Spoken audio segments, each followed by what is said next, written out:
வணக்கம் கேடா. டிசம்பர் மாதம் 17ஆம் நாள் வணக்கம் கேடா நிகழ்ச்சியில் உறவுகளை அன்போடு வரவேற்றுக் கொள்கின்றோம். இந்த நாளில் தாய்மண்ணின் விடுதலைக்காக ஆகுதியான அனைத்து மாவீரர்களுக்கும் எங்கள் வீர வணக்கத்தை சொல்லிக் கொள்வதோடு இலங்கை இந்திய அரசுகளால் படுகொலையான அப்பாவி மக்களுக்கும் எங்களாக வணக்கத்தை செலுத்திக் கொண்டு நிகழ்ச்சிக்குள் செல்கின்றோம். குறிப்பாக இந்த நாளில் வீரவங்கை கலைவாணன் உட்பட ஏனைய மாவீரர்கள் அனைவருக்கும் எங்கள் வீர வணக்கத்தை கூறிக்கொள்கின்றோம்.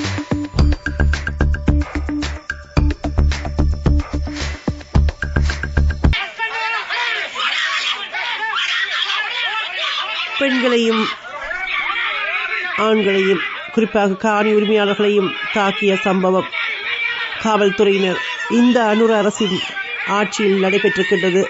தையிட்டில் நடைபெற்ற சம்பவம். அதில் காணி உரிமையாளர் தன் சொந்த நிலத்தில் சட்டவிரோதமாக கட்டப்பட்ட விகாரைக்காக போராடுகின்ற அவர் தாக்கப்பட்டிருக்கின்றார்.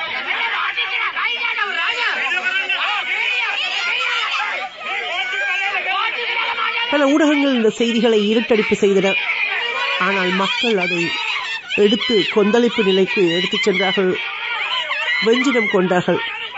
அனாதரவாக கத்துகின்ற ஒரு பெண்ணின் குரல். அங்கே தமிழ் தேசிய மக்கள் முன்னணி பாராளுமன்ற உறுப்பினர் செல்வராஜா கஜேந்திரன் உள்ளிட்டோர் நின்றார்கள். அவர்கள் வலிமையாக நின்றதனாலும் மக்கள் வலிமையாக நின்று போராடியதாலும் அந்த போராட்டம் வெற்றிகரமாக நடைபெற்றது.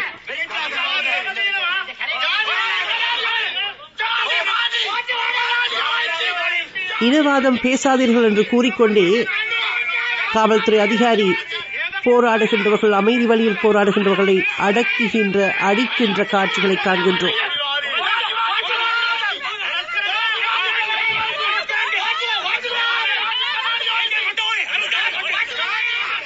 சொந்த சகோதரர்கள் துன்பத்தில் சாதல் கண்டும் இந்த இனம் வெந்து மனம் துடிக்காதது ஏன் என்ற கேள்வி ஒரு சிலரை பார்க்கும் பொழுது எழுகின்றது. எனவே அங்கே ஒரு காவல்துறை அதிகாரி மிக மோசமாக நடந்து கொண்டதை பார்க்கக்கூடியதாக இருந்தது. குவிக்கப்பட்ட காவல்துறையினர் அமைதி வழியில் நின்று போராடுகின்றவர்களை அந்த இடத்தை விட்டு அகழுமாறு விரட்டியதை காணக்கூடியதாக இருக்கின்றது. முகத்தில் அத்தனை வன்மம். அஞ்சாமல் நின்றார் முன்னாள் பாராளுமன்ற உறுப்பினர் செல்வராஜா கஜேந்திரன் மற்றும் பல பெண்கள், வாசுகி சுதாகர் உட்பட. முதுமை என்றும் பாராமல் நின்றார்கள் சிலர். இத்தனை அநீதியும் நடக்கின்ற பொழுது எதுவும் நடவாதது போல தமிழ் மக்களுடைய உரிமைகள் மறுக்கப்பட்ட நிலையில் அந்த தையிட்டி போராட்டம் பற்றிய பேச்சு எதுவும் இல்லாமல் சில ஊடகங்கள் அமைதி காக்கின்றன.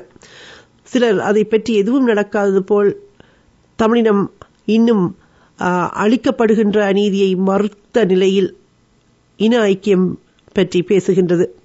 தமிழர் நிலத்தில் சட்டவிரோதமாக கட்டப்பட்ட திசவிகாரைக்கு எதிராக மாதம் தோறும் பூரண நிலவு காலங்களில் அமைதி வழியில் எங்கள் உறவுகள், நில உரிமையாளர்கள் உட்பட அங்கே நின்று போராடுகிறார்கள். ஸ்ரீலங்கா காவல்துறை வன்மமாக அச்சுறுத்தி அடித்த சம்பவம் இந்த அனுர அரசில்தான் இப்பொழுது நடைபெற்றிருக்கின்றது. இத்தனை காலத்தையும் விட கொடூரமாக. இன்னும் சொல்லப்போனால் அமைதி வழியில் அவர்கள் நின்று போராட கொடுக்கப்பட்ட இடம் கூட பறிக்கப்பட்ட காட்சி இந்த அனுர அரசினுடைய காலத்தில் நடைபெற்றிருக்கின்றது.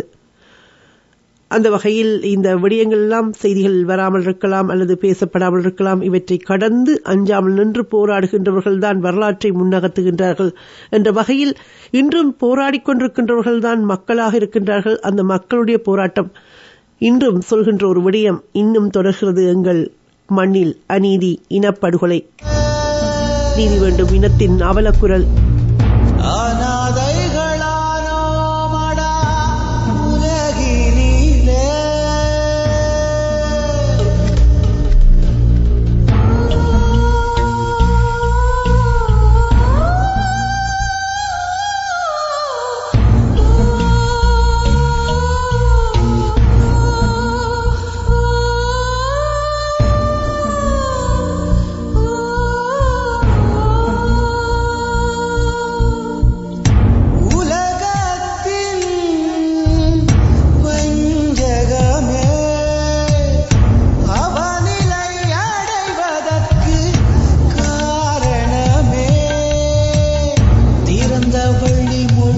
கம்பி சிறையில தீப்பிடித்து பஞ்சாகுதே உறவுகளே மருந்தின்றி சோரின்றி சாகின்றாரே மாற்றுடைய இல்லாமல் நடக்கின்றாரே குடிப்பதற்கு நீரின்றி துடிக்கின்றாரே. காற்றலையில் இந்த வேளையில் நாங்கள் வணக்கம் கேடா நிகழ்ச்சியில் இந்த சொல்லப்பட்ட விடயங்கள் சம்பந்தமாக அந்த களத்தில் நின்று போராடிய, இன்னும் சொல்லப்போனால் போராடுகின்றவர்களுக்கு வலுவாக நின்ற துணியாக நின்று, இன்னும் சொல்லப்போனால் முகத்துக்கு நேரே கை நீட்டி அவர்கள் அடிக்க வந்த பொழுது கூட காவல்துறையினர் அஞ்சாமல் நின்று மக்களையும் காத்து நின்று அதில் நின்ற கோலத்தில் நின்ற அவருடைய துணிச்சல் புதியதல்ல. அவர் எப்பொழுதுமே மக்களோடு நின்று போராடுகின்றதில் முன்னிற்பவர் மட்டுமல்ல, எத்தனையோ முறை பற்றையில் தூக்கி வீசியிருக்கிறார்கள், எத்தனையோ முறை கைது செய்திருக்கிறார்கள், அடித்திருக்கிறார்கள். தியாக தீபம் திலீபனுக்கு தீபம் ஏற்றும் பொழுது கூட எத்தனையோ சவால்களை எதிர்கொண்டு கைதுகளுக்கு உள்ளாடுவர். ஆனால் அஞ்சா நெஞ்சினனாக நின்று களமாடிய முன்னாள் பாராளுமன்ற உறுப்பினரும் எந்நாளிலும் போராளியாக இருக்கின்ற செய்யப்பட்டுக் கொண்டிருக்கின்ற செல்வராஜா கஜேந்திரன் அவர்களை இப்பொழுது காற்றலைக்கு அழைத்து வருகின்றோம். வணக்கம் திரு செல்வராஜா கஜேந்திரன் அவர்கள். வணக்கம். எனவே அந்த காட்சியை பார்த்த பொழுது, தையிட்டில் நடைபெற்ற 2 நாட்களுக்கு முதல் நடைபெற்ற காட்சியை பார்த்த பொழுது மனம் வந்தது. எங்களுடைய தமிழினம் இப்பொழுது ஒரு சாரார் இங்கே அனுர அரசு பாலும் தேனும் கொட்டுகிறது, நாடு நன்றாக வருகிறது, இனவாதம் இல்லாத ஒரு நாட்களை நாங்கள் ஏதோ மகிழ்வோடு எதிர்கொள்ளப் போகிறோம், அவரும் போராளிதான் என்று மலர் கொத்து கொடுப்பது உட்பட பல காட்சிகளை காண்கின்றோம். இந்த தமிழ் மக்களுடைய மனோநிலை இப்படியாக இருக்க, இப்பொழுது என்ன இருந்தாலும் மக்கள் தெரிவு செய்திருக்கிறார்கள் அனுர அரசினுடைய பிரதிநிதிகளை என்றெல்லாம் சொல்கின்ற காலங்களில் இந்த அவலம் நடைபெற்றிருக்கின்றது. எங்களுடைய மக்கள் அடி வாங்கியிருக்கிறார்கள் காவல்துறையினரால் முன்னிய அரசுகளை விட மோசமாக. எனவே இந்த சம்பவம் பற்றி எடுத்து வாருங்கள். முதலில் கடந்த 15ஆம் தேதி பௌர்ணமி தினத்தில் அன்று வழமை போன்று நாங்கள் தையிட்டியிலே சட்டவிரோதமாக அமைக்கப்பட்டிருக்கிற அந்த திசவிகாரை கட்டுமானத்தை அகற்றி சட்டவிரோதமாக ஆக்கிரமித்து வைக்கப்பட்டிருக்கிற தமிழ் மக்களுடைய காணிகளை உரிமையாளர்களிடம் கையளிக்க வேண்டும் என வலியுறுத்தி நாங்கள் அந்த காணி உரிமையாளர்களோடு சேர்ந்து போராட்டம் ஒன்றை நாங்கள் நடத்தியிருந்தோம். அந்த சந்தர்ப்பத்திலே போலீசார் மிக மோசமான முறையிலே அந்த போராட்டக்காரர்களை அச்சுறுத்தி, குறிப்பாக அந்த குடும்பத்தவர்களை அச்சுறுத்தி மற்றும் அவர்களுக்கு ஆதரவாக வந்திருந்த ஏனைய சில பொதுமக்களையும் அச்சுறுத்தி அப்புறப்படுத்துவதற்கான முயற்சியிலே ஈடுபட்டிருந்தார்கள். அந்த இடத்திலேதான் ஒரு கடுமையான வாக்குவாதம் போலீசாருக்கும் எங்களுக்கும் இடையில் ஏற்பட்டிருந்தது. காணி உரிமையாளரையும் போலீசார் தாக்கியிருந்தார்கள். அந்த பலாலி ஓய்சி தாக்குகின்ற காட்சிகளை கூட நீங்கள் பார்த்திருக்கிறீர்கள். மிக மோசமாக மிருகத்தனமாக வந்தவர்கள் அந்த இடத்திலே அச்சுறுத்தி வெளியேற்றுகின்ற ஒரு வெறித்தனத்தை வந்து அவர்களுடைய முகங்களிலே அவர்கள் வெளிப்படுத்தியதை எல்லோருமே பார்த்திருப்பீர்கள். இந்த இடத்திலே நான் சுட்டிக்காட்ட விரும்புகின்ற விடயம் என்னவென்று சொல்லி சொன்னால், ஒரு புறத்திலே அரசாங்கம் இந்த முன்னாள் ஜனாதிபதி மேருக்கு அல்லது அமைச்சர்களுக்கு கொடுத்திருக்கிற பாதுகாப்புகளை எல்லாம் தாங்கள் நீக்குகிறோம், முப்படைகளையும் நாங்கள் மீள பெற்றிருக்கிறோம், போலீசார் அளவுக்கு அதிகமான போலீசாரை ஈடுபடுத்தி இருந்தார்கள், அந்த பாதுகாப்பு எல்லாம் நீக்கி இருக்கிறோம், அவர்களை எல்லாம் நாங்கள் பொதுமக்களுடைய சேவையிலே ஈடுபடுத்துகிறோம், அமைச்சர்களுக்கு கதவு திறந்து பூட்டுவதில்லை அவர்களுடைய வேலை என்றெல்லாம் ஒரு புறத்திலே ஒரு முகத்தை காட்டுகிறார்கள். ஆனால் மறுபுறத்திலே நீங்கள் இந்த இங்கே வந்தீர்கள் என்று சொன்னால், காங்கேசன் துறைக்கு வந்து தையிட்டிக்கு வந்தீர்கள் என்று சொல்லி சொன்னால், அன்றைய தினம் முழுவதும் முதல் நாள் மாலையில் இருந்து மறுநாள் மாலை வரைக்கும் அந்த போராட்டக்காரர்கள் அங்கே நிற்கின்ற வரைக்கும் அங்கே பெருமளவான நூற்றுக்கணக்கான போலீசார் அங்கே குவிக்கப்பட்டிருக்கிறார்கள். அதிலும் காங்கேசன் துறை போலீஸ் நிலையத்தில் இருந்து சிலர், இளவாலை போலீஸ் நிலையத்தில் இருந்து சிலர், பலாலி போலீஸ் நிலையத்திலிருந்து சிலர், தெல்லிப்பளை போலீஸ் நிலையத்திலிருந்து சிலர், அஜிவேலி போலீஸ் நிலையத்திலிருந்து சிலர் என பல இடங்களில் இருந்தும் காவல்துறையினர் கொண்டு வரப்பட்டிருக்கின்ற இடத்திலே வந்து அவர்கள் ஒவ்வொருவருக்கும் உணவு வழங்குவதற்காக ஒவ்வொரு இடங்களில் இருந்தும் ஆட்கள் வருகிறார்கள். போலீசார் அவர்களுடைய உணவு விநியோக பகுதியினர் வந்து செல்கிறார்கள்.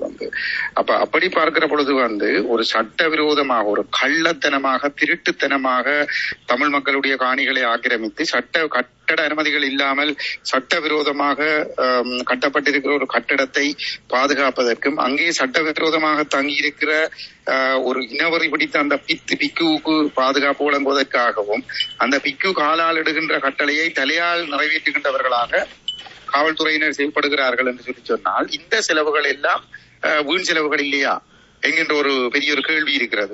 சட்டவிரோதமான நடவடிக்கைக்கு முண்டு கொடுப்பதற்காக காணி உரிமையாளர்கள் தங்களுடைய காணிகளுக்குள் சென்று நியாயம் கேட்க முடியாத அளவுக்கு அவர்கள் நீதித்துறையை விரியம் செய்கிறார்கள். காவல்துறையினுடைய பெருமளவான ஆளணியும் பொருளாதாரமும் பிரியம் செய்யப்படுகிறது. இதனால் தமிழ் மக்களுக்கும் சிங்கள மக்களுக்கும் இடையிலே ஒரு விரிசல் ஏற்படுகிறது. போலீசாருடைய இந்த நடவடிக்கை காரணமாக மிக மோசமான முறையிலே துஷ்பிரயோகங்களை மேற்கொண்டு போலீஸ் திணைக்களம் ஒரு சட்டவிரோத நடவடிக்கைக்கு முண்டு கொடுத்துக் கொண்டிருக்கிறார்கள். நிச்சயமாக இப்பொழுது நீங்கள் பார்த்தீர்கள், ஒரு புத்தர் ஒரு ஈயெறும்புக்கு கூட தீங்கு செய்யக்கூடாதுன்னு நினைக்கின்ற ஒருவராக இருந்தவர். அப்படித்தான் சொல்லப்படுகின்றது. அப்படிப்பட்டவருடைய பெயரை சொல்லி மற்றொரு தமிழர்களுடைய நிலத்தில் பறித்து இவ்வளவு ஆக்கிரமிப்புகள், இவ்வளவு அடிதடி, இவ்வளவு வக்கிரம், இவ்வளவு ஒரு வன்மத்தை கட்டவுக்கின்ற அரசு, அது கம்யூனிஸ்ட் அரசு, கம்யூனிஸ்ட் சித்தாந்தத்தை, மாவோவை முன்னிலைப்படுத்திய ஒரு விடுதலை போராளிகளை கொண்ட அரசு என்றெல்லாம் சொல்கின்றவர்கள், இந்த சித்தாந்தத்தை எவ்வாறு அவர்கள் அது ஒரு அடிமைத்தனம். உண்மையிலே இப்ப மக்களை பொறுத்தவரையிலே மக்கள் கடந்த தேர்தலில் என்பிபிக்கு வாக்களித்ததற்கு காரணம் இந்த 15 வருடங்களாக பதவியில் இருந்த தமிழ் தேசிய கூட்டமைப்பு செய்த ஏமாற்றங்களும் நம்பிக்கை துரோகங்களும் மக்கள் மத்தியிலே ஏற்படுத்தி இருக்கக்கூடிய அந்த வெறுப்பு விரக்தி இந்த மக்களை கொண்டு போய் ஒரு இவ்வளவு தூரம் ஒரு துருவமயப்படுத்தி மக்கள் பழி வாங்குகின்ற நோக்கத்தோடு இவ்வாறு செயல்பட்டிருக்கிறார்கள். அதிலே ஊடகங்களுக்கும் ஒரு மாபெரும் பங்கு இருக்கிறது. ஊடகங்களும் இந்த தரப்புகள் செய்த துரோகங்களை செய்து கொண்டிருக்கின்ற பொழுது அதற்கு மாறாக 15 ஆண்டுகளாக கஜேந்திரகுமார் பொன்னம்பலம் நேர்மையான ஒரு அரசியலை செய்து கொண்டிருந்த சந்தர்ப்பத்திலே அந்த அவருடைய அந்த உண்மை நிலைப்பாடுகளை மக்கள் மத்தியிலே சென்றடைய விடாமல் மூடி மறைத்ததிலே இங்கிருக்கக்கூடிய சகல ஊடகங்களுக்கும் பெரிய பங்கு இருக்கிறது. இப்பொழுது கட்சிகள் எல்லாமே தவறிழைத்தன தமிழருக்கு என்று சொல்லி ஒரு குற்றச்சாட்டை தான் பொதுவாக சில ஊடகங்கள் முன்வைப்பதை பார்க்கக்கூடியதாக இருக்கின்றது. அந்த வகையில் உங்களுடைய கட்சியும் அந்த வேளையில் பிரிந்து சென்றது, கட்சி தவறை அவர்கள் பட்டியல்படுத்தட்டும், அவர்கள் பிரிந்து சென்றதை சொல்கிறார்கள். அந்த வேளையில் பிரிந்து சென்று பலமுழக்க செய்து விட்டீர்களாம் என்று நாங்களும் சேர்ந்திருந்து இந்த சார பாறுகளை வாங்கி கொண்டு, பெட்ரோல் சீட்டுகளை வாங்கி கொண்டு, கம்பரியாவில ரன்னிலிட்ட காலை பிடிச்சி வாங்கின காசுகள்ல கொன்ட்ராக்ட கொடுத்து கொன்ட்ராக்டர்கிட்டையும் காசு வேண்டி நாங்களும் அதை செய்திருக்கணும் என்று அவர்கள் எதிர்பார்க்கிறார்களோ தெரியவில்லை. அப்படி நீங்கள் விமர்சனங்கள் முன்வைக்கின்ற இடத்தில் இன்று எப்படி செல்வம் அடைக்கலநாதனையும் ஸ்ரீதரனையும் சென்று திரு கஜேந்திரகுமார் பொன்னம்பலம் சந்திக்கின்றார்? அப்ப இப்பொழுது அந்த ஞானம் எங்கிருந்து வந்தது என்று ஒரு சாரர் கேட்கிறார். நாங்கள் இப்பொழுது போய் இன்னத்தை கேட்கிறோம், அந்த கேட்கிறத வடிவா நாங்கள் அந்த இன்னத்தை கதைக்கிறோம்ன்றதை வடிவா விளங்கி கொண்டு குற்றச்சாட்டுக்களை வைக்கணும். நாங்கள் இவர்கள் தவறானவர்கள், இந்த அணி தவறான அணி என்பதை நாங்கள் சுட்டிக்காட்டி எங்களுக்கு அந்த மக்கள் ஆணை வேண்டும் என்பதை நாங்கள் திருப்ப நாங்கள் வலியுறுத்தி வந்த போதும் அந்த மக்கள் மத்தியில் அந்த கருத்துக்கள் கொண்டு செல்லப்படாமல் மக்கள் தவறாக வழி நடத்தப்பட்டு இன்று பிரதிநிதித்துவம் பிள்ளையானவர்களுடைய கைகளுக்கு போயிருக்கிறது. அப்ப இன்று விரும்பியோ விரும்பாமலோ இன்று 19 நாடாளுமன்ற உறுப்பினர்கள், தமிழ் நாடாளுமன்ற உறுப்பினர்கள் அங்கே இருக்கிறார்கள் என்று சொல்லி சொன்னால் அதிலே 10 பேர் 8 பேர் தமிழரசு கட்சி, 9வது கஜேந்திரகுமார் பொன்னம்பலம், 10வது செல்வம் அடைக்கலநாதன். அப்ப 19 அறுதி பெரும்பான்மை இந்த பக்கம் இருக்கிறது. அப்ப இப்பொழுது எங்களுடைய முயற்சி எதுவாக இருக்கிறதுன்னு சொன்னால், இது தனிப்பட்ட எங்களுடைய பிரச்சனை கிடையாது, ஒரு இனம் சார்ந்த பிரச்சனை. அனுரகுமார ஒரு புதிய அரசியலமைப்பை கொண்டு வர போவதாக சொல்லி இருக்கிறார். அந்த அரசியலமைப்பு ரணில் மைத்திரி கால பகுதியிலே உருவாக்கப்பட்ட அந்த ஏக்கிய ராஜ்ய வரவைத்தான் அவர் கொண்டு வர போவதாகவும் அவர் தெளிவாக தன்னுடைய விஞ்ஞாபனத்திலே குறிப்பிட்டிருக்கிறார். அப்படி என்று சொல்லி சொன்னால் அந்த ஏக்கிய ராஜ்ய வரவு நாடாளுமன்றத்துக்கு கொண்டு வரப்படுகிற பொழுது அதை இந்த 19 பேரிலே ஆக குறைந்தது 10 பேர் எதிர்க்கிற பொழுதுதான் ஒட்டியாட்சியை தமிழர்கள் எதிர்த்தார்கள் என்கின்ற ஒரு பதிவை ஏற்படுத்த முடியும். நாங்கள் இங்கே தேர்தலில் கூட்டி சேர்ந்து போட்டியிட சம்பந்தமா போய் கதைக்கல. நாங்கள் அது எல்லாரும் விளங்கிக் கொள்ளணும். குற்றச்சாட்டு முன்வைக்கிறவர்கள் வந்து முதல் என்ன நடக்கிறதுன்றதை விளங்கி கொண்டு வந்து கதைக்க வேணும். அந்த பேச்சுவார்த்தையில் முன்னேற்றம் இருந்ததா? அந்த பேச்சுவார்த்தையில் உங்களுக்கு இருவருமே வந்து அதை ஏற்றுக்கொண்டிருக்கிறார்கள். அது ஒரு ஐக்கிய ராட்சியா அதை ஏற்றுக்கொள்ள முடியாது. ஒரு சமஷ்டி அரசியலமைப்பு தான் கொண்டு வரப்பட வேண்டும். அதற்காக நாங்கள் ஒன்றிணைந்து வேலை செய்ய வேண்டும் என்பதை ஏற்றுக்கொண்டிருக்கிறார்கள். ஆனால் 2 நாட்களுக்கு முன்னால் வவுனியாவிலே நடந்த தமிழரசு கட்சியினுடைய மத்திய குழு கூட்டத்திற்கு பிற்பாடு வந்து சுமந்திரன் ஊடகங்களுக்கு கருத்து தெரிவித்திருக்கிறார். தாங்கள் பெரும்பான்மை தரப்பு, அறுதி பெரும்பான்மை தரப்பு, தங்களுக்கு வந்து மக்கள் தாங்கள் வந்து ஒரு வரைவை முன்வைத்திருக்கிறோம். அந்த வரைவை ஏற்றுக்கொண்டு வர விரும்புகிறவர்கள் வரலாம். இந்த தோல்வியடைந்து உதிரிகளாக இருக்கிறவர்களுக்கு பின்னால் செல்ல முடியாது, அவர்களுடைய நிலைப்பாடுகளுக்கு பின்னால் செல்ல முடியாது கருத்தை சொல்லி இருக்கிறார்கள்.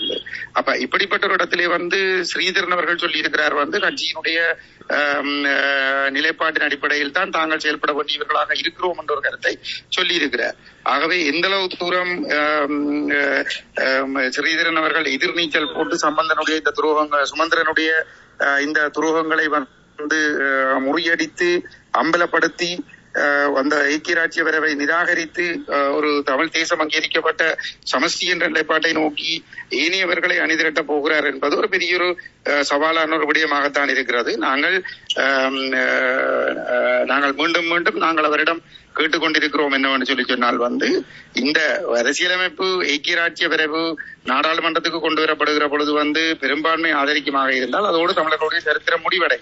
ஆகவே தயவு செய்து வந்து நீங்கள் இதிலே ஒரு துணிச்சலாக ஒரு முடிவெடுக்க வேண்டும் என்பதை நாங்கள் அவரிடம் வலியுறுத்தி கேட்டிருக்கிறோம். இனி அவர் இப்பொழுது இது ஒரு புறம் இருக்க இங்கே ஒரு நேர்களுடைய கருத்துக்களை எடுத்து வருகின்றேன். அவர்கள் சில சொன்னார்கள், இப்போது அர்ச்சுனா மக்களுக்குள் ஏதோ புரட்சி செய்கிறார் அல்லது செய்கிறார், அதாவது இவ்வளவு அம்பலப்படுத்துகின்றார், மக்களுடைய குரலாக இருக்கின்றார், அவரும் ஒரு பிரதிநிதி தானே, அவரோடு நீங்கள் பேசினீர்களா, ஏன் அவரை உள்வாங்க கூடாது என்ற கருத்துக்கள் இங்கே சில முன்வைக்கப்பட்டன. அந்த இடத்தில் அர்ச்சுனா பற்றி ஒரு இரட்டை நிலைப்பாடு இருக்கிறது என்ற ஒரு விடயமும் இருக்கிறது. அவர் ஒரு காலை ஒரு கதை மாலை ஒரு கதையாக இருக்கின்றார் என்ற ஒரு விடயமும் பார்க்கப்படுகின்றது. அவ்வாறான விடயங்கள் ஏதேனும் அவரோட அணுகுகின்ற நான் சொன்ன விடயங்கள் எல்லாம் உங்களுக்கு தெளிவாக புரிந்திருக்கும். நீங்களே வந்து சொல்லி இருக்கிறீர்கள் வந்து இந்த நிலைப்பாடுகள் தொடர்பாக வந்து நீங்களும் சில கருத்தை சொல்லி இருக்கிறீர்கள். அந்த அவர் தொடர்பாக நீங்கள் இப்பொழுது உங்களோட வாயாலேயே சில கருத்துக்களை சொன்னீங்க. அப்ப அப்படிப்பட்ட ஒரு இடத்துல வந்து எங்களை வந்து ஒரு இக்கட்ல மாட்டாமல் நீங்கள் எல்லாரும் இதுல பங்காளிகளை வர வேணும். இதுல தனியா வந்து ராஜேந்திரகுமார் பொன்னம்பலம் மாத்திரம் இந்த விஷயங்களை முழுமையாக வந்து கையாள்வது சாத்தியமில்லை. ஆகவே வந்து இந்த சிவில் அமைப்புகள் எல்லாம் இந்த விடயத்திலே வந்து ஈடுபாடு காட்ட வேண்டும். ஆகவே நீங்கள் அந்த பொறுப்பை ஏற்று அந்த விடயங்களை வந்து அவரோடு பேசி ஒரு நிலைப்பாட்டுக்கு கொண்டு வர முடியுமாக இருந்தால் நீங்கள் அதை செய்யுங்கள். நான் அவர் தொடர்பாக நான் கருத்துக்கள் எதுவும் சொல்ல விரும்பவில்லை. இப்பொழுது காலம் எல்லாவற்றையும் அதை உணர்த்தும் என்று நான் நினைக்கிறேன். ஆனால் அந்த ஸ்ரீதரன் செல்வத்துக்கோடு நாங்கள் பேச விளைகிற அதே தேவை அவரை நோக்கியும் இருக்கிறது. அந்த பொறுப்பை வந்து நீங்கள் ஏற்றுக்கொள்ள வேண்டும் என்று நான் உங்களிடம் கேட்டுக்கொள்ள விரும்புகிறேன். இந்த இடத்தில் அடுத்து அதாவது இந்த தமிழ் தேசிய மக்கள் முன்னணி எல்லோரையும் அரவணைக்கின்ற பக்குவத்தை பெற்றிருக்கிறது. அது பெற்ற பிறவில்லையா? அதுதான் தேர்தலில் உங்களுக்கு வாக்குகள் கிடைக்காம போனதுக்கு காரணம் என்று ஒரு கருத்து, ஒரு சாருடைய கருத்து. என்ன பொறுத்தவரையில வந்து நாங்கள் இப்பவும் சொல்றோம் வந்து கொள்கையை கைவிட்டு போட்டு தேர்தலில் வெல்றதுக்கான ஒரு உபாயத்தை பற்றி சிந்திப்பதற்கு நாங்கள் தயாராக இல்லை. ஆனா அதே நேரத்துல வந்து இந்த தேர்தல்ல கஜேந்திரகுமார் பொன்னம்பலத்தை தோற்கடிக்கிறதுக்காக இலங்கை இந்திய அரசுகள் அவர்களுடைய உளவுத்துறை கூட்டாக வந்து செயற்பாடுகளை முன்னெடுத்திருக்கிறார்கள். ஆனாலும் அந்த முயற்சியில வந்து அவர்கள் தோல்வி அடைந்திருக்கிறார்கள். எங்களுக்கு பின்னடைவு ஏற்பட்டிருக்கிறது என்பது உண்மை. ஆனால் கஜேந்திரகுமார் பொன்னம்பலத்தை எங்களுக்கு உருண்டும் பெறாம, குறிப்பாக கஜேந்திரகுமார் பொன்னம்பலத்தை பார்லிமெண்ட்டுக்கு போகாம தடுக்கிற அவர்களுடைய முயற்சியில வந்து அவர்கள் தோல்வி அடைந்திருக்கிறார்கள். அப்ப அந்த சவால்களுக்கு மத்தியில இப்ப நான் பாராளுமன்றத்துக்கு போகாமல் நான் தோற்கடிக்கப்பட்டிருக்கிறேன் என்று சொன்னா என்ன பொறுத்தவரையில வந்து நாங்கள் குறிவைக்கப்பட்டு வந்து இப்படி முள்ளிவாய்க்கால எங்கட இயக்கம் குறிவைக்கப்பட்டு இந்த நாடுகள் என்ற உதவியோடு அந்த இயக்கம் அளிக்கப்பட்டதோ அது போல வந்து இந்த தரப்புகள் எல்லாம் வந்து எங்களை குறிவைச்சு வந்து தோற்கடிச்சிருக்கிறார்கள் சொன்னா நாங்கள் எங்கட மக்களுக்காக நாங்கள் நேர்மையாக நிக்கிறோம் என்பதில் நாங்கள் பெருமைப்படுறோம். நாங்கள் உறுதி அனுப்போம். நான் உயிரை கொடுத்தாலும் கஜேந்திரகுமார் பொன்னம்பலத்தினுடைய கரங்களை வந்து பலப்படுத்தி இந்த மக்களை திரட்டி இந்த தமிழ் தேசிய பயணத்தை வந்து உறுதியாக முன்கொண்டு போறதுக்கு வந்து நான் இந்த உயிரை கொடுத்து நான் நிற்பேன். தமிழ் தேசிய மக்கள் முன்னணி நாங்கள் எல்லாரையும் அரவணைக்க தயாரா இருக்கிறோம். இந்த கொள்கை அடிப்படையில வந்து இந்த இனத்தை விற்கிறதுக்காக நாங்கள் எவரையும் அரவணைக்க முடியாது. இனத்தை காக்கிறதுக்காக வந்து நாங்கள் எவருக்கு பின்னாலேயும் போறதுக்கும் தயார், எவரையும் அரவணைக்கிறதுக்கும் நாங்கள் தயாராகத்தான் இருக்கிறோம். தமிழ் தேசிய மக்கள் முன்னணி மக்கள் அதாவது மக்கள் போராட்டங்களாக இருக்கட்டும், மக்களோடு நிற்பதில் ஆகட்டும், மற்றும் இந்த மாவீரர்கள் மற்றும் நாட்டு பற்றாளர்கள் மாமனிதர்களுடைய நிகழ்வுகள் இப்பொழுது கூட நீங்கள் ஒரு நிகழ்வு நிகழ்த்தி இருக்கின்றீர்கள். இவராக ஒவ்வொரு நிகழ்வுகளையும் தவறாமல் செய்து வருவதிலும் ஆகட்டும், தமிழ் தேசிய அடையாளங்களை அடையாளப்படுத்துவதிலும் முன்னிப்பதில் பார்க்கக்கூடியதாக இருக்கின்றது. அதேபோல் பாராளுமன்றத்திலும் விட்டுக் கொடுக்காத கொள்கையை அவர்கள் நீங்கள் ஆகட்டும், முன்னாளில் பேசியதும் இருக்கட்டும், திரு கஜேந்திரகுமார் பேசுவதாக இருக்கட்டும், பார்க்கக்கூடியதாக இருக்கின்றது. அதேபோல் சர்வதேச சமூகத்திலும் சென்று பேசுகின்ற பொழுதும் அதே கொள்கை நிலைப்பாடை முன்வைத்ததை பார்த்திருக்கின்றோம். மக்கள் இப்பொழுது இவ்வளவு உண்மையான ஒரு மக்களுக்கு உண்மையாக இருக்கின்ற போராட்டத்துக்கு உண்மையாக இருக்கின்றவர்களை விட்டு போகிறார்கள் அல்லது ஜேவிபிக்கு வாக்களித்தார்கள் என்ற ஒரு விடயம் மக்கள் பிரதிநிதியாக அவர்கள் யாழ் மாவட்டத்தில் தெரிவு செய்த விடயம், போராட்டத்தை மக்கள் வெறுக்கிறார்கள் அல்லது போராட்டத்திலிருந்து விலகிச் செல்கிறார்கள். இந்த கடந்த காலத்தில் தேசிய தலைவர் உட்பட எல்லோரும் தவறு செய்தார்கள், இனி அதை விரும்பவில்லை, இந்த போராட்டம் தவறு என்ற ஒரு கருத்து இங்கு விதைக்கப்படுகிறது. எனவே இந்த போராட்டங்களில் இருந்து மக்கள் விலகிச் சென்று மக்களுடைய மனோபாவம் மாறி இருக்கின்றது என்பதை நீங்களும் ஏற்றுக்கொள்கிறீர்களா? இல்ல, இந்த கருத்து வந்து முற்றிலும் தவறான கருத்து. மக்கள் வந்து ஒரு பொழுதும் தமிழ் தேசிய பாதையில் இருந்து விலகவில்லை. கிழக்கு மாகாணத்துல வந்து தமிழ் மக்கள் வந்து தமிழ் தேசிய கூட்டமைப்பு தேசியத்தோடு இருக்கிறது என்கின்ற ஒரு எண்ணத்தில் அவர்களுக்கு இன்னமும் ஒரு சமஸ்தி தீர்வுக்காக வாக்களித்திருக்கிறார்கள். வடக்கிலே வந்து என்பிபிக்கு வந்து 2 ஆசனங்களுக்காக மட்டும்தான் மக்கள் வாக்களித்திருக்கிறார்கள். ஆனால் இங்க உள்ள அந்த தேர்தல் முறைமையின்படி வந்து 2 ஆசனங்களை எடுக்கிற பொழுது, அதிக வாக்குகளை எடுக்கிற பொழுது வந்து அதில் ஒரு போனஸ் ஆசனம் அந்த கட்சிக்கு சேர்ந்து இருக்கிறது. அந்த 2 ஆசனங்களுக்காக வாக்களித்தவர்கள் கூட கடந்த நீண்ட காலத்திலே வந்து இந்த ஆளுங்கட்சிகளுக்காகவே சலுகைகளுக்காக வாக்களித்துக் கொண்டு வந்த மக்கள் தான். அவர்கள் டக்ளஸ் சிவானந்தாவை மங்கஜனையும் தோற்கடித்து அதை அவர்களுக்கு பதிலாக இப்பொழுது இருக்கக்கூடிய முதலிருந்த அரசாங்கத்தோடு இருந்தவர்களுக்கு வாக்களித்தார்கள். இப்பொழுது அவர்களை நிராகரித்து இப்பொழுது ஜனாதிபதியாக வந்திருக்கிற அனுரகுமாராவுக்கு வந்து அவர்கள் அந்த வாக்களிப்பை கொடுத்திருக்கிறார்கள். ஆகவே வந்து தமிழ் தேசிய பாதையில் இருந்து மக்கள் விலகவில்லை. அடுத்தது வந்து இந்த என்பிபிக்கு அபிவிருத்தி சார்ந்த சலுகைகளுக்காக அல்லது வந்து கூட்டமைப்பு செய்த ஏமாற்று வேலைகளுக்காக விரக்தியடைந்து இந்த பக்கம் வாக்களித்தவர்கள். ஏனென்றால் கூட்டமைப்பு சார்ந்தவர்களும் வந்து தேசியம் பேசிவிட்டு வென்ற பிற்பாடு வந்து அரசாங்கத்தோடு சேர்ந்து சலுகைகளை பெற்றுக் கொண்டார்கள் என்கின்ற ஒரு ஆழமான குற்றச்சாட்டு மக்கள் மத்தியிலே இருக்கிறது. ஆகவே நாங்கள் முகவர்களை வைத்துக் கொண்டு அரசிடம் செய்ய தேவையில்லை, நாங்கள் நேரடியாகவே செல்லலாம் என்றும் ஒரு சிலர் சிந்தித்திருக்கிறார்கள். அப்படியானவர்கள் கூட வந்து இந்த ஒற்றையாட்சியா சமஸ்தியாண்டு வருகிற பொழுது வந்து இந்த என்பிபிக்கு வாக்களித்தவர்களில் குறைந்தது என்ன நான் உறுதியாக சொல்லுவேன் வந்து குறைந்தது 70% ஒற்றையாட்சியை ஏற்றுக்கொள்வதற்கு தயாராக இல்லை. நாங்கள் அதை சவால் விட்டு சொல்லக்கூடியதாக இருக்கும். ஆகவே வந்து நாங்கள் இந்த மக்கள் தேசியத்தின் பாதையில் இருந்து விலகி விட்டார்கள் என்பதெல்லாம் முற்றிலும் தவறான ஒரு கருத்து. வந்து மக்கள் இன்னமும் தமிழ் தேசிய பாதையிலே தான் இருக்கிறார்கள். ஆனால் கஜேந்திரகுமார் பொன்னம்பலம் தமிழ் தேசியத்தின் மீது உறுதியாக இருக்கிறார் என்கின்ற செய்திகள் வந்து தமிழ் மக்கள் மத்தியிலே முற்று முழுதாக மூடி மறைக்கப்பட்டிருக்கிறது. அது எங்களுடைய பலவீனம், எங்களுக்கு இருந்திருக்கக்கூடிய பொருளாதார ரீதியான நெருக்கடிகள் காரணமாக வந்து நாங்கள் செயற்பாட்டாளர்கள் கிராம மட்டங்களிலே ஒரு கருத்துருவாகங்களை சரியான முறையிலே செய்ய முடியவில்லை.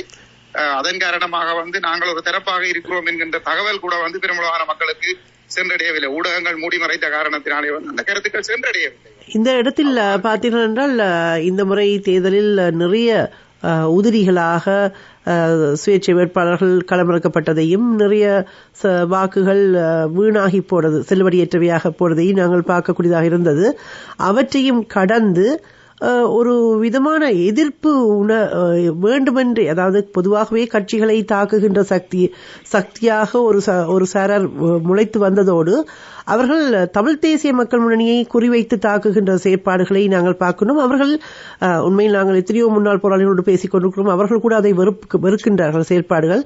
அவர்கள் ஒரு முன்னாள் போராளிகள் கட்சியாக இருந்து கொண்டு செயற்படுவதையும் அவர்கள் தொடர்ச்சியாக உங்களை தாக்குகின்றவர்களாய் இங்கே ஊடகங்களில் அனுப்புவதையும், அதே நேரம் இந்த நீங்க சொன்னது போல எந்த ஒரு குற்றச்சாட்டும் திரு கஜேந்திரகுமார் பொன்னம்பலம் உங்கள் மீது சொல்ல முடியாத பட்சத்தில் அவர்கள் சொல்றது கொழும்பில் இருந்து அரசியல் செய்கிறார்கள் அல்லது 3 சந்ததிகள் கடந்து அவர்கள் அரசியல் செய்கிறார்கள்.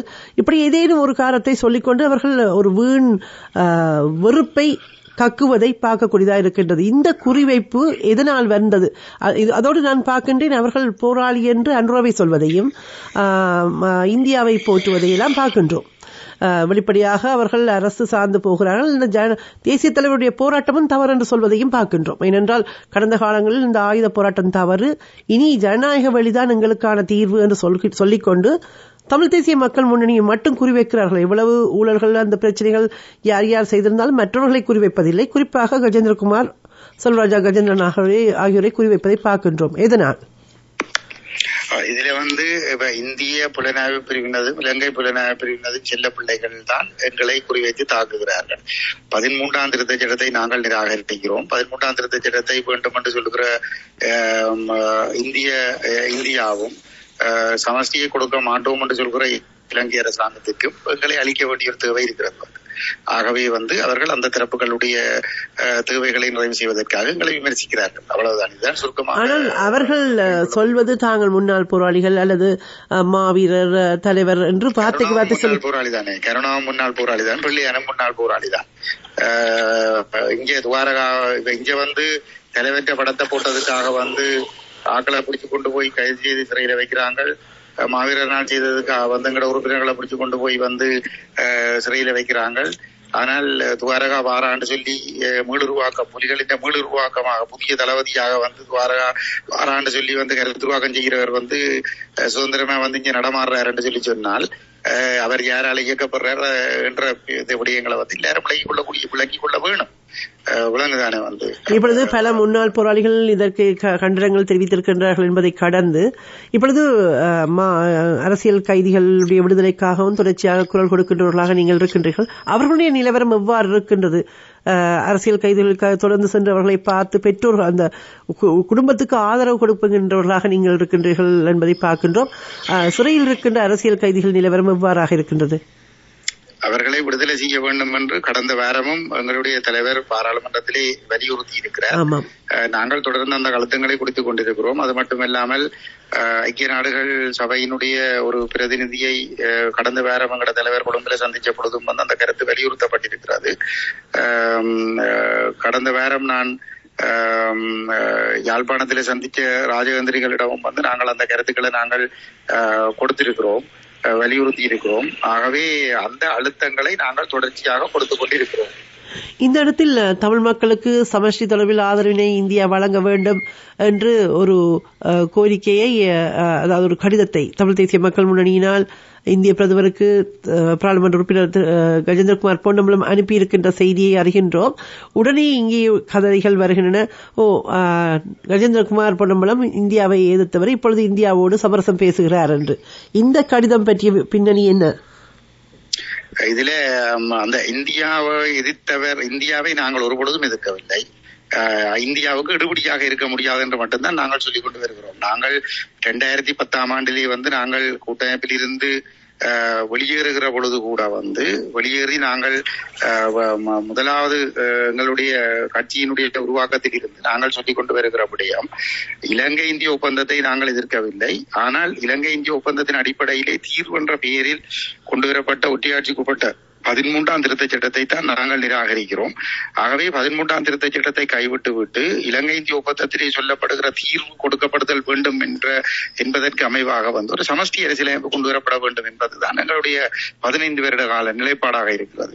அப்படி அந்த நிலைப்பாட்டை தான் நாங்கள் இன்றும் வலியுறுத்துகிறோம். அப்ப முகவர்கள் இலங்கை இந்திய அரசுகளுடைய முகவர்கள் எங்களை கஜேந்திரகுமார் பொன்னம்பலத்தை பலவீனப்படுத்துவதற்காக, அவரை ஒரு தவறானவராக மக்கள் மத்தியிலே காட்டுவதற்காக இந்த உண்மைகளை தெரிந்து கொண்டே மறைத்து பொய்களை சொல்வது என்பது ஒரு சாதாரணமாக எதிர்பார்க்கப்படக்கூடிய ஒரு விடயம்தான்.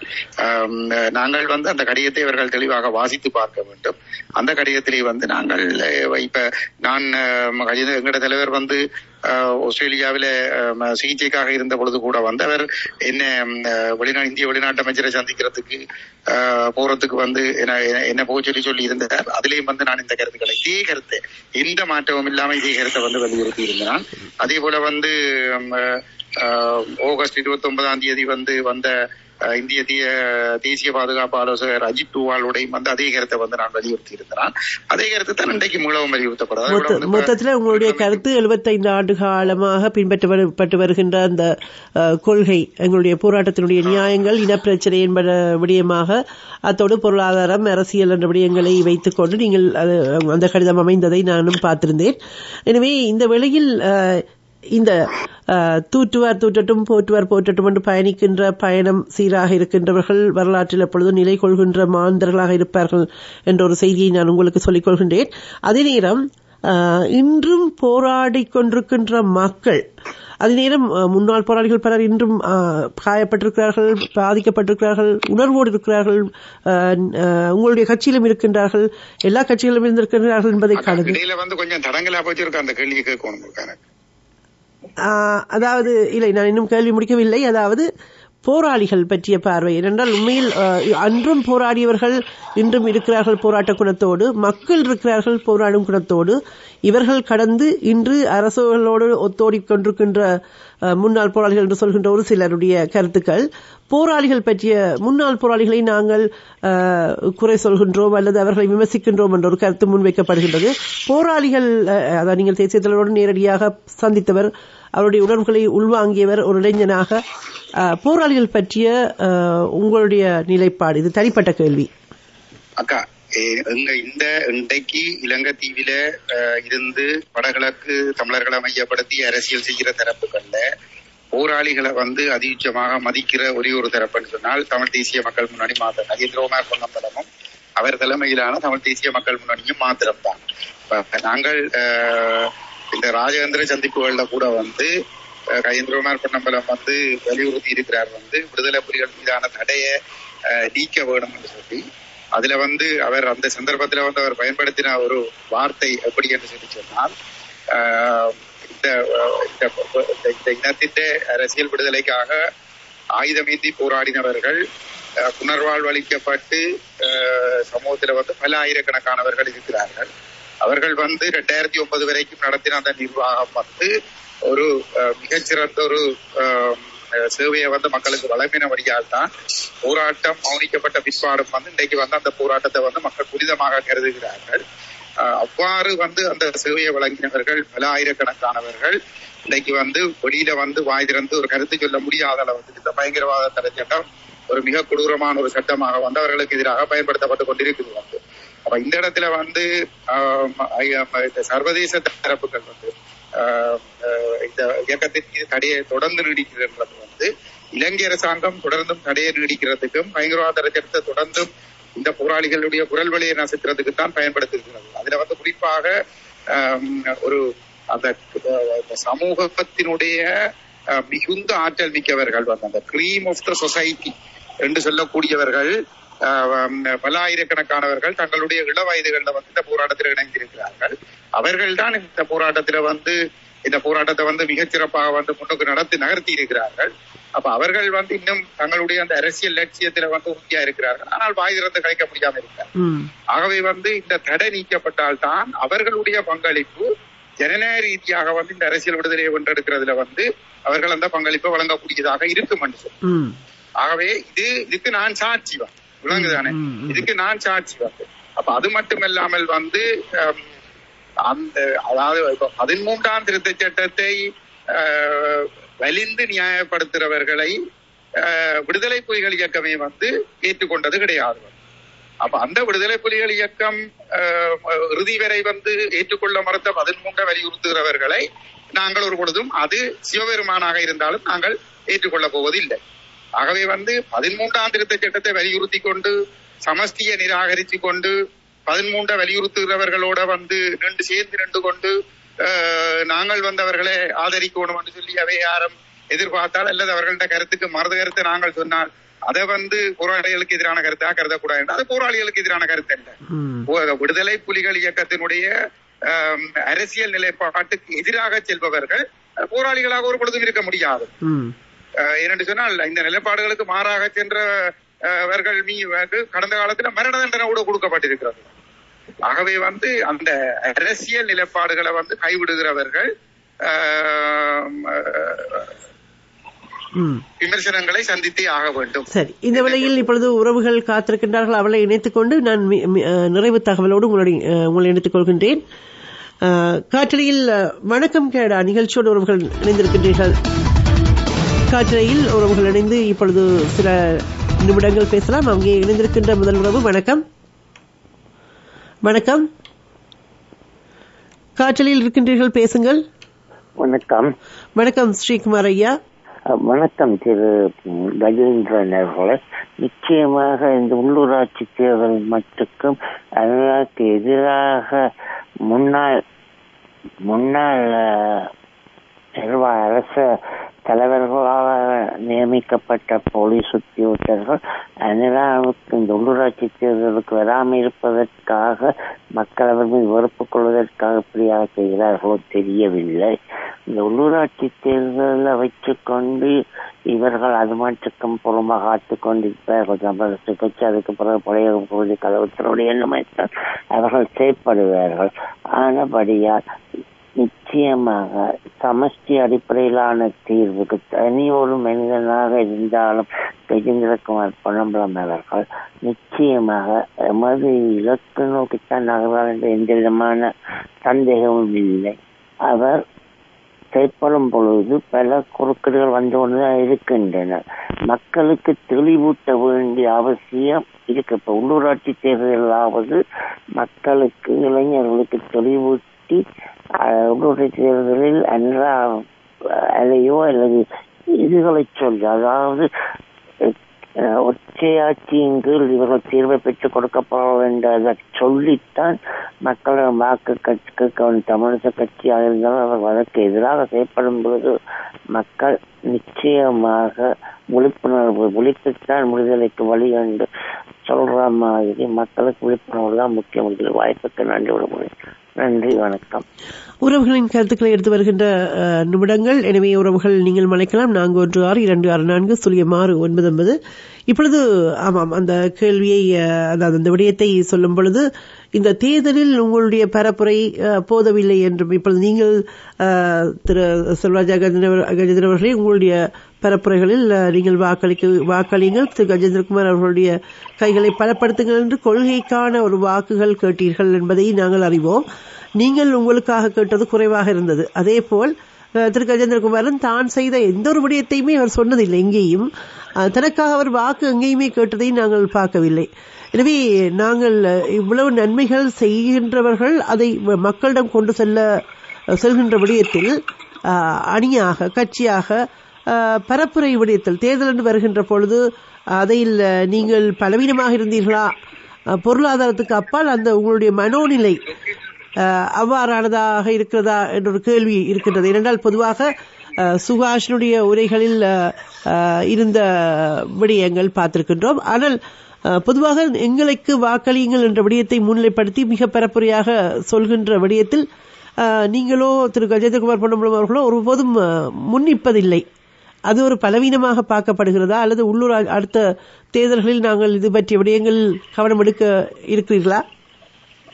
இல்ல, நாங்கள் என்ன பொறுத்தவரையில வந்து அது அந்த நாங்கள் எங்களுக்கு கேட்கவில்லை என்பது ஒரு பிரச்சனை அல்ல. மாறாக வந்து நாங்கள் கிராம மட்டத்திலே மக்களை சென்றடைய முடியவில்லை என்பதுதான் எங்களுடைய தோல்விக்கு காரணம், எங்களுடைய அந்த பின்னடைவுக்கு காரணம். அதற்கு பிரதானமான காரணம் நிதியின்மைதான். நிதி வசதிகள் இல்லாத காரணத்தினாலே நாங்கள் இந்த 4 ஆண்டுகளிலுமே நாங்கள் போதிய அளவுக்கு இந்த செயற்பாட்டாளர்களை தயார்படுத்தி இந்த கொள்கை சார்ந்த வேலை திட்டங்களை மக்கள் மட்டத்தில் கொண்டு செல்ல முடியவில்லை. எங்களுக்கு இந்த புலம்பெயர்ந்த மக்களிடமிருந்து அதற்கான உதவிகளும் எங்களுக்கு கிடைக்கவில்லை. அதாவது புலம்பெயர்ந்த சமூகத்திடமிருந்து எங்களுக்கு கிடைத்த உதவிகள் எவ்வாறானவை என்று சொன்னால், இந்த பாதிக்கப்பட்ட மக்களுக்கான வாழ்வாதார உதவிகள் அல்லது நிவாரண உதவிகளைத்தான் பெற்றுக்கொள்ளக்கூடியதாக இருந்ததே தவிர கட்சி அரசியல் செய்வதற்கான உதவிகள் எங்களுக்கு கிடைக்கவில்லை. உதாரணமாக ஒரு அலுவலகத்தை திறந்து அலுவலகத்துக்கு வாடகை கொடுத்து ஒரு 10-15 பேரை மாவட்டத்திலே முழு நேர செயற்பாட்டாளர்களாக வைத்து அவர்களுக்கு ஒரு கொடுப்பனவை கொடுத்து அவர்கள் மக்கள் மட்டத்திலே சென்று கருத்துருவாகங்களை செய்யக்கூடிய வகையிலே எங்களுக்கு அதற்கான 1% நிதியினும் கிடைக்கவில்லை. இப்பொழுது இதை அடுத்த தேர்தல்களில் நீங்கள் நிவர்த்தி செய்வதற்கு கருத்தியல் பரப்புரை கட்டுமான நாங்கள் அந்த பிழைகள் உருவாக்கப்படாமைதான் அதற்குரிய பிரதானமான காரணம். நாங்கள் இப்ப கனடாவிலே நாங்கள் சுபாஷ் வந்த பிற்பாடு நாங்கள் ஆக்களை ஒருங்கிணைத்து ஒரு பிழையாக செயற்படுவதற்கான ஒரு சூழலை உருவாக்கி இருக்கிறோம். ஏனைய நாடுகளிலும் நாங்கள் அதற்கான முயற்சிகளை நாங்கள் செய்து கொண்டிருக்கிறோம். அதில் முன்னேற்றங்கள் ஏற்படும் என்று நாங்கள் நம்புகிறோம். கனடாவிலே நாங்கள் திரு கேசவன் அவர்களை ஒரு செயற்பாட்டாளராக ஒரு இணைப்பாளராக கொண்டு உங்களையும் சேர்த்து நாங்கள் அந்த நாங்கள் அந்த முயற்சிகளை நாங்கள் செய்திருக்கிறோம். ஆனால் அது வெற்றி பெற வேண்டும். அது உங்களுடைய ஒத்துழைப்புகள் இருந்தால் மட்டும்தான் நாங்கள் அதை செய்யக்கூடியதாக இருக்கும். ஊடகங்கள் உண்மையை மட்டும் கொண்டு வருகின்ற பணியை செய்து கொண்டிருக்கும். அந்த வகையில் எங்களுடைய பணிகளும் இருக்கும். சரி, இந்த இடத்தில் அடுத்து இப்பொழுது இந்த அனுரா அலை வந்ததல்லவா, அதனுடைய உண்மை நிலையை உணர்கின்ற பொழுது மக்களுக்குள் மாற்றம் வந்திருக்கிறதா இப்பொழுது இந்த சில மாதங்களில், சில வாரங்களில்? ஏனென்றால் அண்மையில் இந்த கொடூரமான காவல்துறையினுடைய அந்த காணி உரிமையாளருக்கு அடித்தது, இது பற்றிய விடயங்கள்லாம் நடக்கும் பொழுது இன்னும் தொடர்கின்ற எதேச்சை அதிகார போக்குகள், இவற்றை பார்க்கும் பொழுது மக்கள் இந்த மனோபாவம் மாறி இருக்கிறதா அல்லது இன்னும் அதே நிலையில் இருக்கின்றார்களா? மக்கள் மத்தியிலே விரக்தி ஏற்பட தொடங்கி இருக்கிறது. ஆனாலும் இப்ப இந்த பாதிப்பு, இந்த சம்பவங்கள் தொடர்பாக அச்சு ஊடகங்களிலே அந்த தாக்கப்பட்டமை தொடர்பான செய்திகள் எதுவுமே வரவில்லை. அப்படி என்று சொல்லிச்சுன்னா மக்களுக்கு அந்த விஷயங்கள், அந்த முகநூல்களை பார்த்தவர்களுக்கு மட்டும்தான் அந்த விடயம் தெரியும். ஏனையவர்களுக்கு அப்படி ஒரு சம்பவம் நடந்ததே தெரியாது. அப்ப இன்னும் அந்த ஊடகங்களுடைய பங்களிப்புகள் என்பது ஒரு பெரிய கேள்வியாகத்தான் இருக்கிறது. ஒரு ஊடகம் கூட இல்லை இதுல.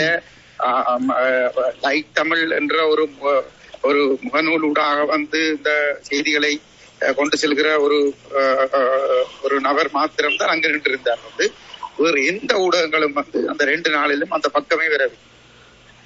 கடந்த 14ஆம் தேதியும் அதே போன்றுதான். கடந்த தேர்தல் முடிந்த அன்று நவம்பர் மாதம் நாங்கள் போராட்டம் நடத்திய பொழுதும் எந்த ஒரு ஊடகங்களும் அந்த பக்கம் வந்திருக்க. மக்களுக்காக போராடுகின்றவர்களுடைய விடயங்களை எடுத்து வருவது ஊடகங்களின் கடமை என்ற வகையில் அந்த கடமையை கேடிய தமிழ் வானொலியில் நான் தொடர்ச்சியாக செய்து வருவேன். அது யாராக இருந்தாலும் மக்களுக்காக போராடுகின்றவர்கள், அந்த போராட்டங்கள் மக்களுக்கானவை. எனவே அவை எடுத்து வரப்பட வேண்டும். அது மட்டுமல்ல, அங்கிருக்கின்ற போராடுகின்ற பொழுது அச்சமூட்டுகின்ற காட்சியை பார்த்தோம்.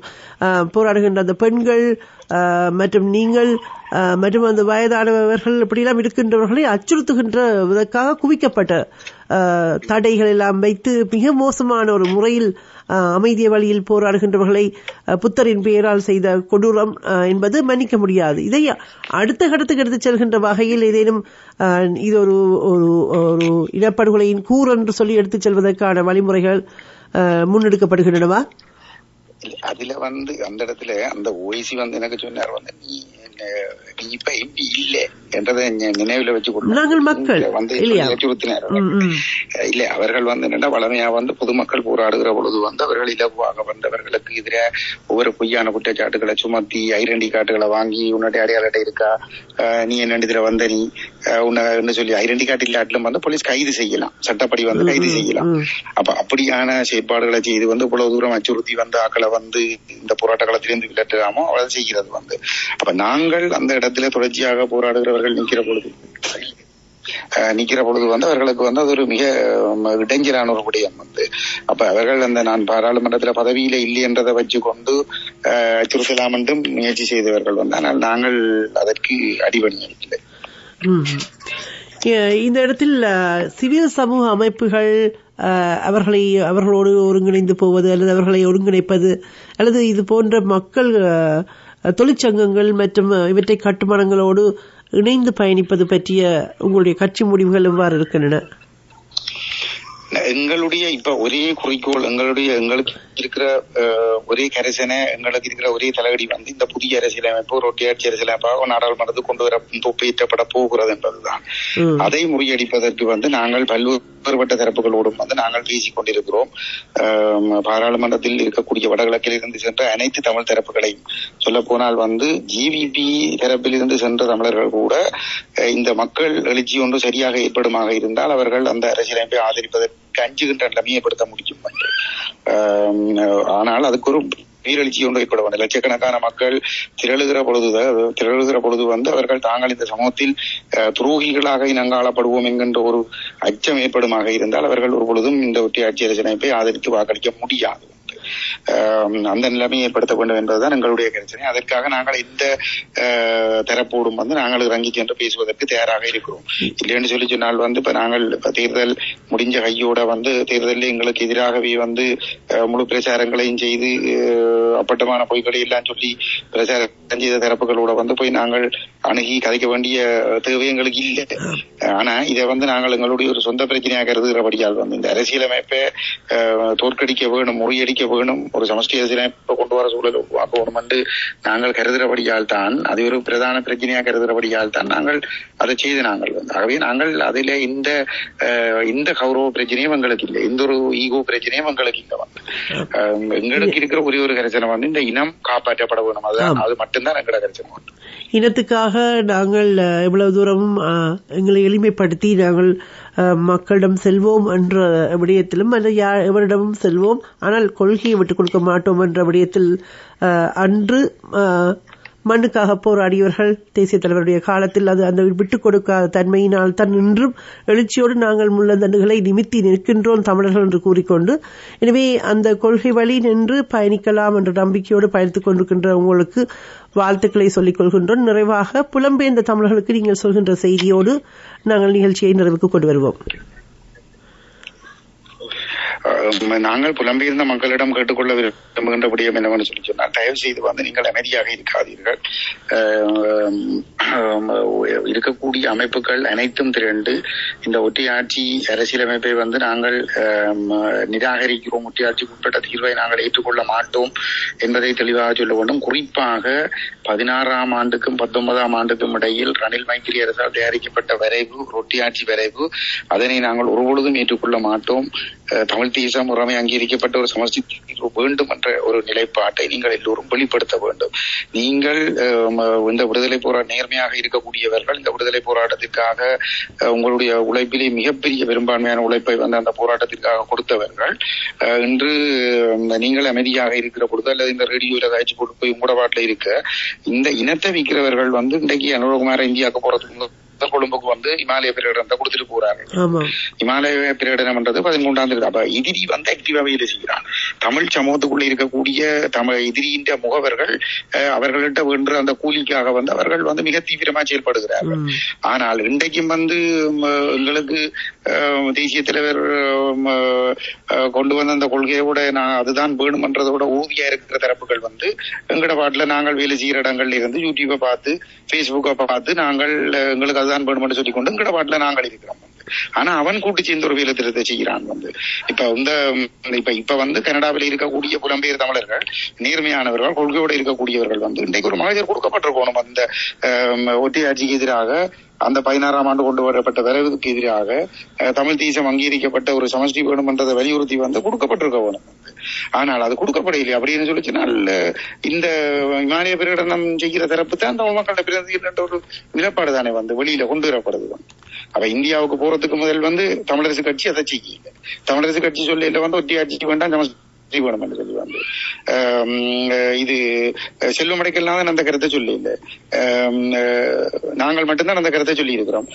இங்க வந்து ஈழநாடு கடந்த ஜனாதிபதி தேர்தலில் பொது வேட்பாளரை நிறுத்தி தமிழீழம் காண போறோம் என்ற மாதிரி பிரச்சாரம் செய்த தரப்பு ஈழநாடு வந்து நேற்று ஆசிரியர் தலையங்கம் எழுதியிருக்கு. இன்றைக்கு வந்து 13ஆம் திருத்த சட்டம் வேண்டாம் சமஷ்டி வேணும் என்று நடைமுறை சாத்தியம் இல்லாத ஒரு பீக்கதை என்று சொல்லி கஜேந்திரகுமார் ஒரு மடவையில பாக்குறாரு என்று இருக்குவாங்க. அப்ப இன்றைக்கு புலம்பெயர் தேசத்தில் இருந்து கொண்டு சங்கு சின்னத்தில ஜனாதிபதி தேர்தலுக்கு வாக்களிக்கணும் என்று சொல்லி ஆதரிச்சு உங்க இருந்து காசை திரட்டி அனுப்பினார்கள் வந்து இதுக்கு என்ன பதில் சொல்ல போகிறார்கள் வந்து. இன்றைக்கு அந்த சங்கு சின்னத்தை ஆதரிச்ச ஈழநாடு இப்படி ஒரு ஆசிரியர் தலைங்கத்தில் எழுதி இருக்குது வந்து. அப்ப ஆகவே வந்து இனிமேலும் வந்து ஏமாந்து கொண்டிருக்காமல் வந்து ஒரு தீவிரமா வந்து வேலை செய்ய தொடங்கக்கூடும் வந்து. நீங்கள் உங்க இருக்கக்கூடிய பல்வேறுபட்ட அமைப்புகள் இருக்குது வந்து ஒன்று திரண்டு போய் வந்து நீங்கள் அந்த கோரிக்கைகளை முன்வையுங்கோ வந்து கனடா அரசாங்கத்துக்கு முன்வையுங்கோ. அங்கால பக்கத்துல இருக்கக்கூடிய நாடுகளுக்கு வெளிநாட்டு தூதரங்களுக்கு அனுப்புங்கோ.